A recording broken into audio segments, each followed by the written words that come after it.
Hello friends, good morning. Welcome to our channel Target with Lalan Sharma. Today we will discuss about ray optics. आइए देखते हैं। तो ray optics समझने से पहले विद्यार्थी हम लोग समझेंगे कि ऑप्टिक्स क्या है। ध्यान दें। तो ऑप्टिक्स के लिए तो यह फिजिक्स का एक ऐसा ब्रांच है जिसमें लाइट की प्रॉपर्टी और इफेक्ट की स्टडी किया जाता है, ऑप्टिक्स कहलाता है। तो स्टडी ऑफ लाइट या शॉर्ट में कह सकते हैं क्या, स्टडी ऑफ लाइट। तो फिजिक्स का वह ब्रांच जिसमें लाइट की प्रॉपर्टी और इफेक्ट की स्टडी किया जाता है उसे हम लोग क्या कहते हैं, ऑप्टिक्स कहते हैं। या इंग्लिश में से देख लिया जाए, the branch of physics in which the properties and effects of light are studied. Yes, अब हम लोग लाइट की डिफिनीशन पढ़ेंगे। तो लाइट की डिफिनीशन पढ़ने से पहले विद्यार्थी हमको इलेक्ट्रोमैग्नेटिक वेव वाला चैप्टर पढ़ के आना चाहिए। अगर वास्तव में आप उसका डिफिनीशन जानना चाहते हैं तो आपको वो चैप्टर आपको पढ़ना चाहिए पहले। उसका 6 वीडियो आपका इंतजार कर रहा है, ध्यान दें। तो इलेक्ट्रोमैग्नेटिक वेव में चौथे नंबर पे आता है विबग्योर। हाँ, विबग्योर, इसे लाइट कहते हैं। यह विजिबल होता है। इसका जो वेवलेंथ रेंज होता है वो 4000 एंगस्ट्रॉम और 7800 एंगस्ट्रॉम के बीच पड़ता है। और यही हमारे लिए क्या, विजिबल है। और बाकी जितने वेवलेंथ है वो हमारे लिए विजिबल नहीं है। जैसे gamma ray, X ray, UV ray, और बीच में विबग्योर पड़ता है चौथे नंबर पे। विबग्योर में ये लाइट है, violet, indigo, blue, green, yellow, orange और रेड, ये पड़ता है। उसके बाद है इंफ्रारेड, उसके बाद माइक्रोवेव, एट लास्ट है आपका रेडियो वेव। जैसे जैसे आप बढ़ते जाएंगे वैसे वैसे इलेक्ट्रोमैग्नेटिक वेव की वेवलेंथ इंक्रीज करती चली जाएगी। और लाइट से इधर जाने पर वेवलेंथ डिक्रीज करती चली जाएगी। तो वेवलेंथ गामा से चलकर रेडियो वेव की ओर चलने पर वेवलेंथ क्या करता है, इंक्रीज करता है, जबकि फ्रीक्वेंसी डिक्रीज करता है। ध्यान दिया जाए, ये सब कॉन्सेप्ट आपको बताया गया है। और इसी जब इलेक्ट्रोमैग्नेटिक वेव जो इतने एंगस्ट्रॉम के बीच पड़ता है, इसी की वजह से हमें डिफरेंट प्रकार के ऑब्जेक्ट दिखाई पड़ते हैं। तो इसका डिफिनीशन देख लिया जाए। ये सबसे अच्छा डिफिनीशन है और इसमें हर वास्तविक बातें क्या है, इंक्लूडेड है। It is that part of electromagnetic spectrum which help us to see various object. मतलब यह इलेक्ट्रोमैग्नेटिक वेव का वह पार्ट है जिसकी सहायता से डिफरेंट प्रकार के ऑब्जेक्ट को क्या होता है, देखा जाता है। और इसकी वेवलेंथ कहां पड़ती है, यहां देखिए, whose wavelength lie between 4000 angstrom to 7800 angstrom, जिसका वेवलेंथ 4000 एंगस्ट्रॉम से 7800 एंगस्ट्रॉम के बीच पड़ता है। ये चीज हमें आपको बतानी थी। तो हम समझते हैं कि लाइट की डिफिनेशन आप समझ चुके होंगे। यस, या आप ऐसे कह सकते हैं कि it is that part of electromagnetic spectrum whose wavelength lie between 4000 angstrom to 7800 angstrom. मतलब यह इलेक्ट्रोमैग्नेटिक स्पेक्ट्रम का पार्ट है जिसकी वेवलेंथ है इतने एंगस्ट्रॉम से इतने एंगस्ट्रॉम के बीच पड़ता है। उसे हम लोग क्या कहेंगे, लाइट कहेंगे। अरे भाई, इलेक्ट्रोमैग्नेटिक स्पेक्ट्रम के जिस भाग का वेवलेंथ इनके बीच पड़ता है वही तो लाइट है, और इसी की वजह से हमें ऑब्जेक्ट दिखाई पड़ता है। यस, तो ये डिफिनेशन हमारा कंप्लीट हुआ। अब हम देखते हैं ये ऑप्टिक्स। ऑप्टिक्स यहां से 2 पार्ट में डिवाइड होता है। पहला है रे ऑप्टिक्स या जिसे ज्योमेट्रिकल ऑप्टिक्स कहते हैं, और इसका दूसरा पार्ट है वेव ऑप्टिक्स। इसकी स्टडी हम बाद में करेंगे। तो जो हमें यहां पढ़ना है वो पढ़ना है रे ऑप्टिक्स। तो रे ऑप्टिक्स में कहा जाता है कि ये रिफ्लेक्शन रिफ्रैक्शन की स्टडी करते हैं। ऐसा नहीं है, रिफ्लेक्शन रिफ्रैक्शन की स्टडी वेव ऑप्टिक्स में भी किया जाता है। तो ये एक डिफरेंस नहीं है दोनों में। तो जो डिफरेंस है वो ये है कि इसमें ऑब्जेक्ट की जो डायमेंशंस ऑफ ऑब्जेक्ट है, ये क्या है, वेवलेंथ ऑफ लाइट के कंपैरिजन में क्या होता है, बड़ा होता है। यस, ये कहना है। और रे ऑप्टिक्स जो है ये नंगी आंखों से क्या पड़ता है, दिखाई पड़ता है। This is visible with the necked आई, ये नंगी आंखों से दिखाई पड़ता है। तो इसमें ये चीज होता है, क्या लिखा है, dimensions of object. Dimensions of object का मतलब उसमें मिरर, लेंस, ये सब रहेगा।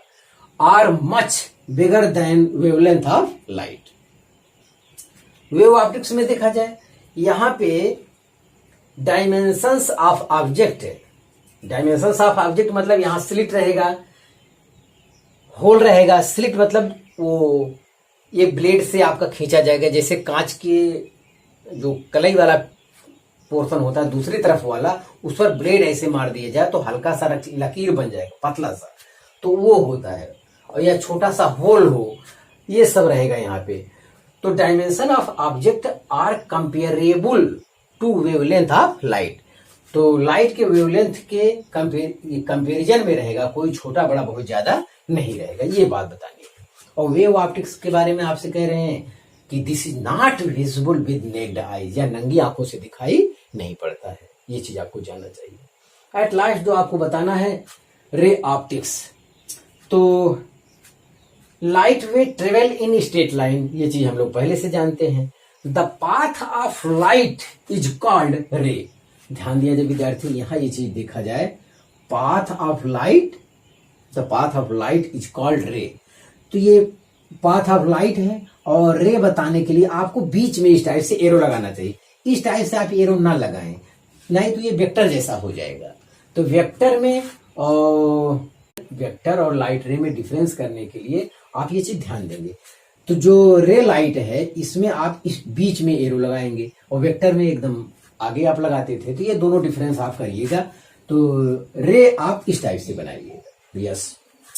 और अगला है रे ऑप्टिक्स के बारे में जो आपको जानना चाहिए, बंडल ऑफ रे इज कॉल्ड बीम। तो अगर रे की, देखिए ये रे है, कई रे एक साथ हैं, तो इसे हम लोग क्या कहते हैं, बीम कहते हैं। बस ये चीज आपको जानना है। एक चीज और विद्यार्थी, अगर आप लाइट की प्रॉपर्टी जानना चाहते हैं तो इलेक्ट्रोमैग्नेटिक वेव वाले चैप्टर में इलेक्ट्रोमैग्नेटिक वेव की प्रॉपर्टी बताई गई है, 10 पॉइंट में वहां पे बताई गई है। अब जो इलेक्ट्रोमैग्नेटिक वेव की प्रॉपर्टी है वही लाइट की प्रॉपर्टी है। क्यों? क्योंकि लाइट भी इलेक्ट्रोमैग्नेटिक वेव का पार्ट है, जिसकी वेवलेंथ 4000 एंगस्ट्रॉम से 7800 एंगस्ट्रॉम के बीच पड़ता है। तो प्रॉपर्टी अगर आप जानना चाहते हैं इसके बारे में और गहराई से, तो ये आप जान सकते हैं। यस, तो आप इसे कॉपी कर लीजिए। हाँ विद्यार्थी, अगला हेडिंग देखा जाए, रिफ्लेक्शन ऑफ लाइट। तो ये सब चीजें काफी पुरानी हैं, काफी पहले से आप पढ़ते आ रहे हैं। दोबारा केवल हमें रिवीजन करना है, कुछ मिसकंसेप्ट है उसे हटाना है, ध्यान दिया जाए। तो ये आपका एक सरफेस है कांच का, और ये एयर है। तो एयर से लाइट इंसिडेंट हो रहा है, तो जो लाइट आ रहा है उसे कहा जाता है इंसिडेंट रे, और जो रिफ्लेक्ट होके वापस जा रहा है उसे रिफ्लेक्टेड रे कहते हैं। और ये जो सरफेस के परपेंडिकुलर है उसे कहा जाता है नॉर्मल। तो इंसिडेंट रे और नॉर्मल के बीच जो एंगल होता है, एंगल ऑफ इंसिडेंट कहा जाता है, और नॉर्मल और रिफ्लेक्टेड रे के बीच जो एंगल होता है उसे एंगल ऑफ रिफ्लेक्शन कहा जाता है। ध्यान दिया जाए। तो ये एयर से लाइट जो है इंसिडेंट हो रहा है इस पॉइंट पर, और यहां से बाउंड्री से टकरा कर ये वापस उसी मीडियम में, मतलब एयर में वापस लौट जाता है। इसी फिनोमेना को रिफ्लेक्शन ऑफ लाइट कहा जाता है। ध्यान दें। तो इसे डिफिनेशन में समझ लिया जाए। When light ray strike the boundary of two media such as air glass, जैसे यहां लाइट यहां स्ट्राइक किया, ये a part of light bounces, या उसे टर्निंग कह सकते हैं आप। a part of light bounces back into the same medium देखिए इसमें इसका कहने का मतलब ये है कि जितनी लाइट इंसिडेंट हो रही टोटल का टोटल रिफ्लेक्ट नहीं होता है, 100% रिफ्लेक्शन नहीं होता, कुछ तो आगे भी बढ़ जाएगा, तो वो हमारे लिए रिफ्लेक्शन वाला केस नहीं है। इसलिए कह रहा है a part of light bounces back into the same medium. Same medium मतलब एयर में आया था, एयर में वापस चला गया, into the same medium, this phenomena of light is called reflection of light. तो हम समझते हैं इसका मतलब आप समझ चुके हैं। एक बार और डिफिनेशन देख लिया जाए। When light ray strike the boundary two media such as air and glass, a part of light bounces back into the same medium, this phenomena of light is called reflection of light. और इस चिकने वाले portion को reflector कहा जाता है। Reflector है, हाँ, जहां पे वो इंसिडेंट रे होता है और रिफ्लेक्ट होकर जाता है, तो वो प्लेन को क्या कहते हैं? चिकने प्लेन को रिफ्लेक्टर कहते हैं।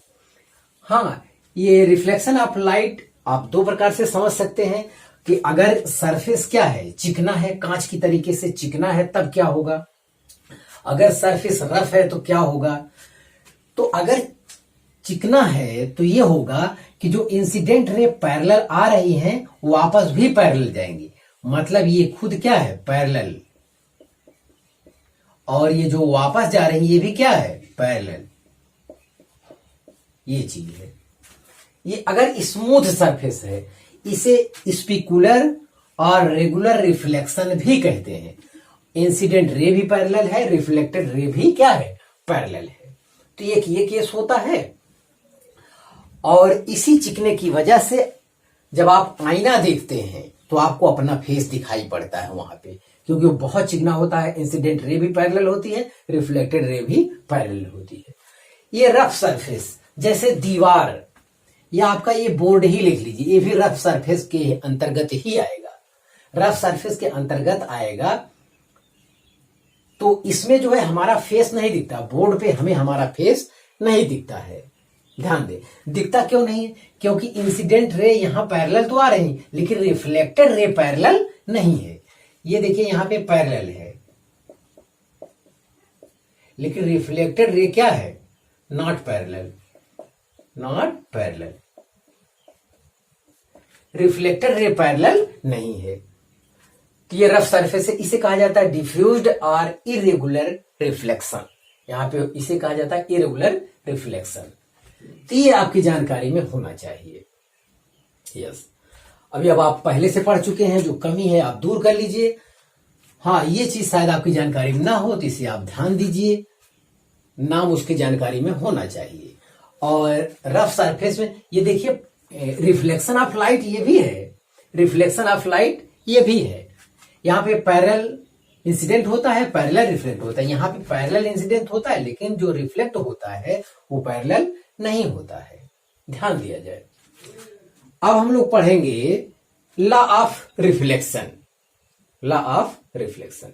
तो लॉ ऑफ रिफ्लेक्शन को समझने के लिए पहले इसके फिगर पे गौर किया जाए। फिगर यहां पे देखा जाए, ये मान लेते हैं कि कांच का प्लेन है आपका, ठीक है।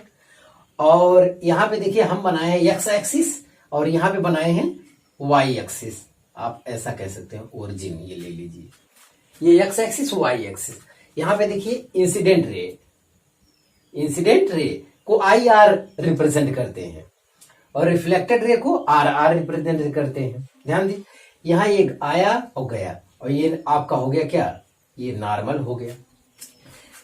तो यहां पे आपको ये बताना था विद्यार्थी, जो हमारे अंदर मिसकंसेप्ट है, हम लोग ये जानते हैं कि जमीन में होता है, इस टाइप से है, इस टाइप से एक तल में होता है। ये वास्तव में ये इस टाइप से होता है, 2D में ये प्लेन के इस टाइप से होता है।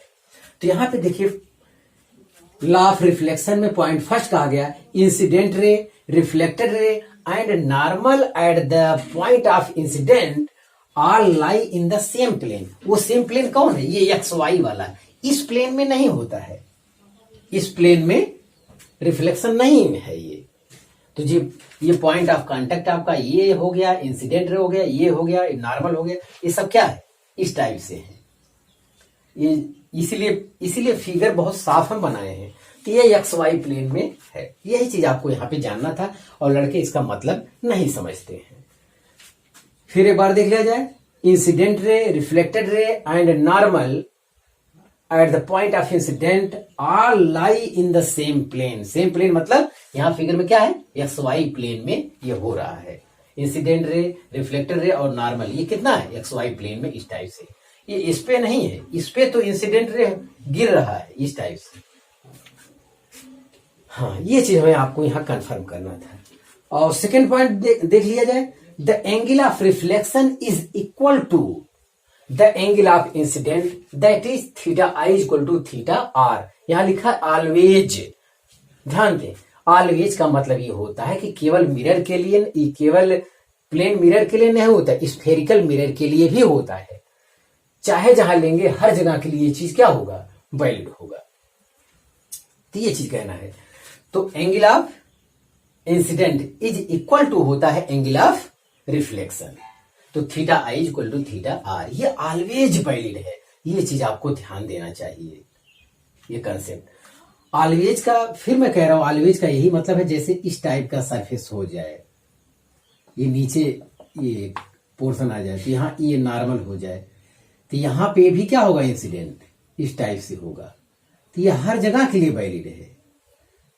कॉन्वेक्स प्लेन के लिए, कॉनकेव के लिए हो, यहां अगर कर दिया जाए, यहां पे इंसिडेंट रे हो, देखिए ये नॉर्मल यहां हो जाएगा, यहां ये हो सकता है, ये हो सकता है। तो ये हर जगह के लिए वैलिड है, प्लेन मिरर के लिए और स्फेरिकल मिरर के लिए, दोनों जगह, हर जगह के लिए ये क्या है, वैलिड है। ऑलवेज लिखा है ये। तो angle of incident is equal to angle of reflection, ध्यान दिया जाए। हाँ, नोट में कुछ पॉइंट लिखे हैं, ये आपका जो मिसकंसेप्ट है उसे हटाएगा, उस पर गौर किया जाए। देखिए नोट में फर्स्ट देखा है वर्टिकल इंसिडेंट। अगर इंसिडेंट रे वर्टिकल हो रहा है, देखिए यहां पे ये नॉर्मल है आपका, नॉर्मल पे ही लाइट जो है इंसिडेंट हो रहा है, तो ये मिरर से टकराएगा और ये क्या हो जाएगा, वापस चला जाएगा। देखिए उसी डायरेक्शन में वापस चला जाएगा।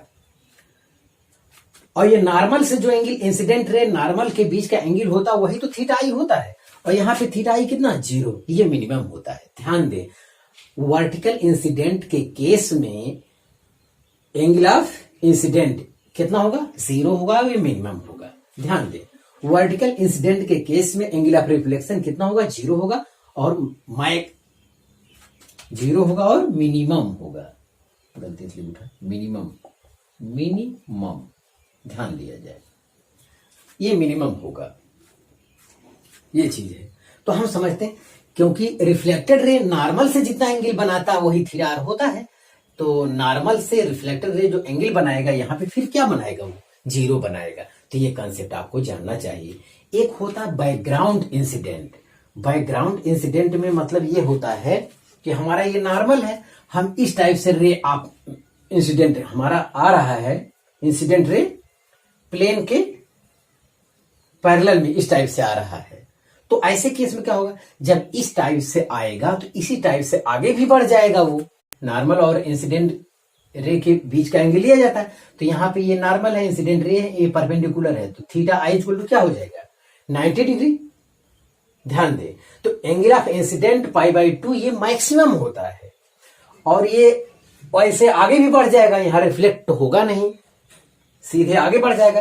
तो ये रिफ्लेक्टेड रे हो गया। रिफ्लेक्टेड रे और नॉर्मल के बीच एंगल फिर कितना है, π/2 है, तो ये क्या होता है, मैक्सिमम होता है। तो ये बैकग्राउंड इंसिडेंट। बैकग्राउंड इंसिडेंट का मतलब ये है, जैसे ये हमारा प्लेन मिरर है, तो ये इस टाइप से इंसिडेंट रे जा रहा है, इस टाइप से, तो नॉर्मल तो हमेशा परपेंडिकुलर ही रहता है मिरर के, यस, सरफेस के। तो ये चीज आपको विद्यार्थी बताना था, तो आप इसे कॉपी कर लीजिए। हाँ विद्यार्थी, इन वेक्टर फॉर्म, अब हम इंसिडेंट रे और रिफ्लेक्टर रे को वेक्टर फॉर्म में समझेंगे।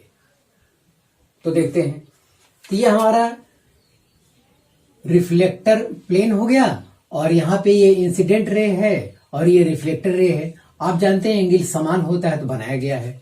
यहां देखिए E1 कैप इक्वल टू क्या है, unit vector along incident ray, ये चीज है। और E2 कैप यहां पे देखिए unit vector along reflected ray है।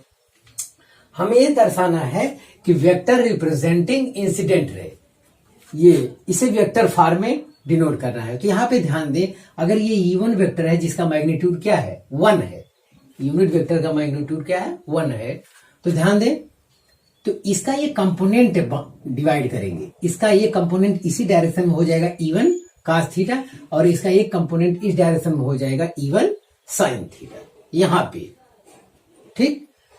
तो लेकिन ये E1 cos थीटा ये नीचे की ओर आ रहा है डायरेक्शन, तो इसके साथ जो वेक्टर फॉर्म में लिखते समय जो यूनिट वेक्टर आएगा नीचे की ओर के लिए क्या आएगा, माइनस जे कैप आएगा।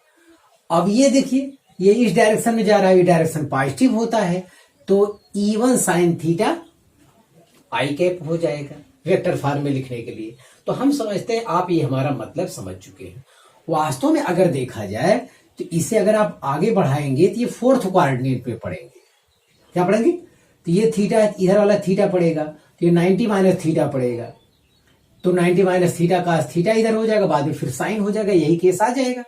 और ये देखिए या इस थीटा को लेकर करेंगे तो ये E1 आया, तो ये E1 क्या हो जाएगा, cos थीटा नीचे की ओर आएगा, तो माइनस जे कैप ये लग जाएगा।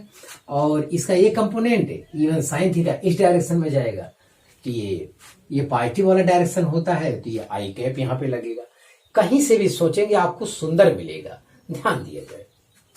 तो वेक्टर रिप्रेजेंटिंग इंसिडेंट रे, ध्यान दें, तो E1 vector equal to E1 cos theta minus J cap. Minus J cap क्यों कहा गया ये आपको पता है। यहाँ पे एक फिगर और बनाया गया है, यहाँ ये समझाने के लिए आपको बनाया गया है कि अगर रिफ्लेक्टर प्लेन नीचे की ओर हो जाए तो यूनिट वेक्टर क्या हो जाएगा, ऐसी दशा में नॉर्मल का यूनिट वेक्टर क्या हो जाएगा, माइनस जे कैप, और यहाँ पे क्या लिखा है, प्लस जे कैप। ये चीज आपको ध्यान देना है। और फिर लौटते हैं, vector E1 equal to E1 cos theta minus J cap plus E1 sin theta plus I cap. और E1 वेक्टर का मॉड ये यूनिट वेक्टर है कितना है, 1 है, तो यहाँ E1 के स्थान पे 1 रख देंगे, तो E1 vector equal to minus cos theta J cap plus cos theta I cap, या पॉजिटिव वाले को पहले लिख लेते हैं, E1 vector equal to sin theta I cap minus cos theta J cap, ये चीज है। हाँ, ये तो इंसिडेंट वाला हुआ।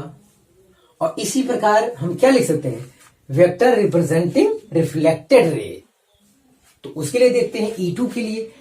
अब E2 के लिए ये देखिए इतना, ये cos थीटा ये हो जाएगा, तो E2 वाले के लिए क्या है, ये देखिए आपका जो E1 sin थीटा वाला कंपोनेंट है ये तो क्या होगा, सीधे आगे बढ़ जाएगा, ये रिफ्लेक्ट होगा नहीं, इसलिए sin थीटा वाला पोर्शन हमेशा क्या होगा, पॉजिटिव होगा। ये नीचे की ओर आएगा, जब रिफ्लेक्ट होगा तो ये कंपोनेंट ऊपर की ओर हो जाएगा, ऊपर की ओर हो जाएगा मतलब ये पॉजिटिव हो जाएगा, इसीलिए यहाँ पे अब क्या आ जाएगा, पॉजिटिव हो जाएगा। वैसे भी मैथमेटिक्स के हिसाब से सोचा जाए तो ये फर्स्ट कोऑर्डिनेट में हो गया, फर्स्ट कोऑर्डिनेट में आई कंपोनेंट और वाई कंपोनेंट दोनों क्या होता है, पॉजिटिव होता है, तो ये हो जाएगा E2, यस ये थीटा है ना, तो E2 cos थीटा पॉजिटिव जे कैप और E2 sin थीटा पॉजिटिव आई कैप, यस तभी वहां से आपको ये हो रहा है। तो ये कंप्लीट हो गया। अब यहां पे आपको कई बार कंसेप्ट समझना चाहिए। अगर थीटा क्या हो, अगर थीटा 45 डिग्री हो जाए तो इसका ये 45 हो जाए तो आई कैप माइनस जे कैप अपान √2 हो जाएगा इंसिडेंट के डायरेक्शन में यूनिट वेक्टर, इंसिडेंट के डायरेक्शन में यूनिट वेक्टर क्या हो जाएगा, आई कैप माइनस जे कैप अपान √2 हो जाएगा। और यहां अगर रखेंगे आई कैप प्लस जे कैप अपान √2, cos 45 1 अपान √2, तो आई कैप प्लस जे कैप अपान √2 हो जाएगा रिफ्लेक्टर रेज के डायरेक्शन में यूनिट वेक्टर। तो ये भी आपको जानकारी में होना चाहिए। हम समझते हैं इस कंसेप्ट से अब आप यूनिट वेक्टर से रिलेटेड अगर कोई बात रहेगी तो आप कर ले जाएंगे, यस तो आप इसे कॉपी कर लीजिए।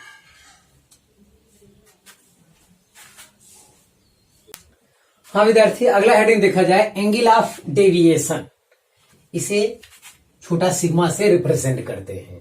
तो ध्यान दिया जाए, तो यहां फिगर में समझा जाए तो ये आपका मिरर हो गया और इंसिडेंट रे है, ये रिफ्लेक्टर रे है, ये आपका नॉर्मल है। और angle of incident, angle of reflection दोनों इक्वल हैं। एंगल ऑफ डेविएशन किसे कहते हैं? इंसिडेंट रे अपने फंडामेंटल डायरेक्शन से जितना एंगल टर्न हो जाता है उसे क्या कहते हैं? उसे एंगल ऑफ डेविएशन कहते हैं। ये डिफिनेशन है आपका यहाँ पे, ध्यान दें। या ये भी डिफिनेशन है, कहा गया है angle between the light incident on an optical instrument, इसमें ये एंगल हो गया। एंड फाइनल इमर्जेंट रे ए, तो इंसिडेंट रे और फाइनल इमर्जेंट रे, रिफ्लेक्टेड रे, इनके बीच का एंगल जो होता है उन्हीं को कहा जाता है एंगल ऑफ डेविएशन। देखिए विद्यार्थी, जो इंसिडेंट रे का फंडामेंटल डायरेक्शन है, या इसे आगे थोड़ा सा बढ़ा देते हैं तो इसे कहते हैं एक्सटेंडेड इंसिडेंट रे। इसका डायरेक्शन तो चेंज होगा नहीं, सीधे आप बढ़ाइए, इससे रिफ्लेक्टेड रे जो एंगल बनाएगा वही आपका क्या कहलाएगा? Angle of deviation. लेकिन फिर भी सावधानी बरतनी चाहिए, इससे तो ये भी एंगल बनाएगा, लेकिन लिया जाता कौन एंगल? छोटा एंगल। वेक्टर का ये नियम होता है, जब दो रे के बीच एंगल लिया जाता है तो वो छोटा वाला लिया जाता है, ध्यान दें। तो ये वाला आप नहीं ले सकते।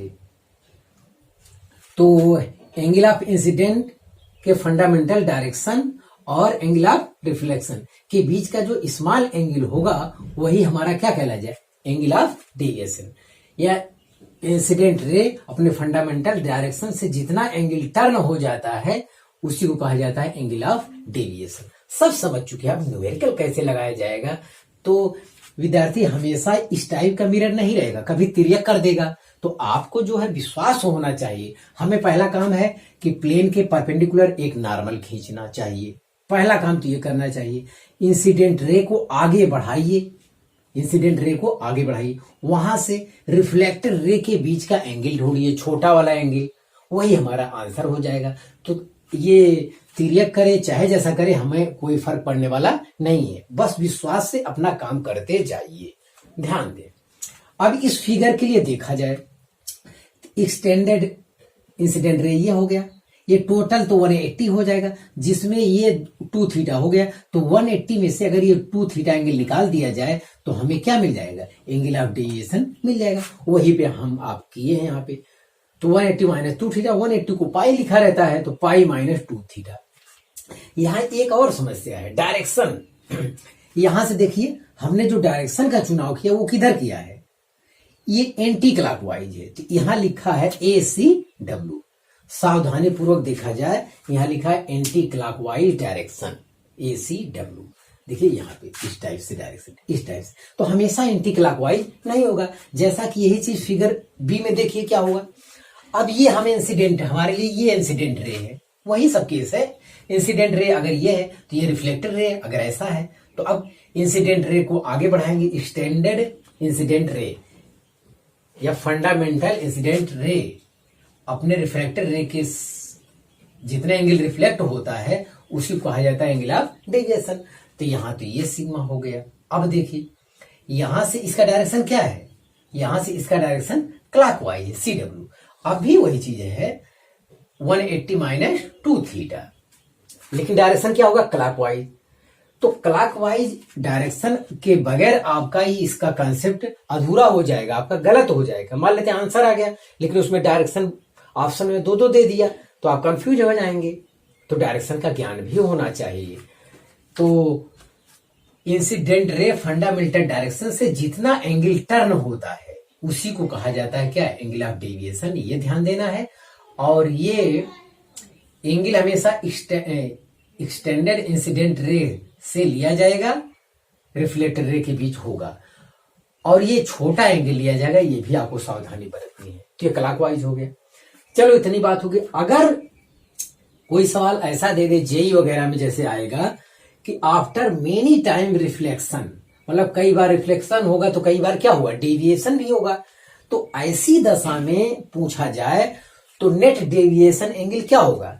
तो यहाँ छोटा सिग्मा 1 प्लस छोटा सिग्मा 2 प्लस सो ऑन, जितनी बार रिफ्लेक्शन होगा उतना यहाँ पे ऐड कर लेंगे हम लोग अकॉर्डिंग टू डायरेक्शन, डायरेक्शन के अनुसार।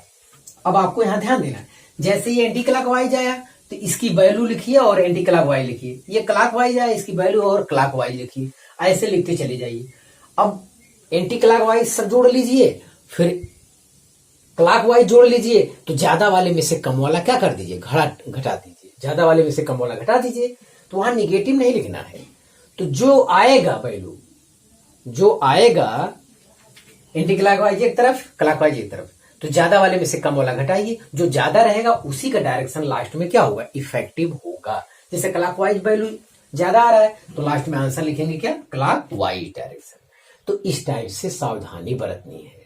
हाँ, नोट में कुछ कॉन्सेप्ट और देखा जाए, वर्टिकल इंसिडेंट, अगर इस टाइप का केस है तब क्या होगा, इस टाइप इंसिडेंट भी यही है, एक्सटेंडेड इंसिडेंट रे भी यही है, यस।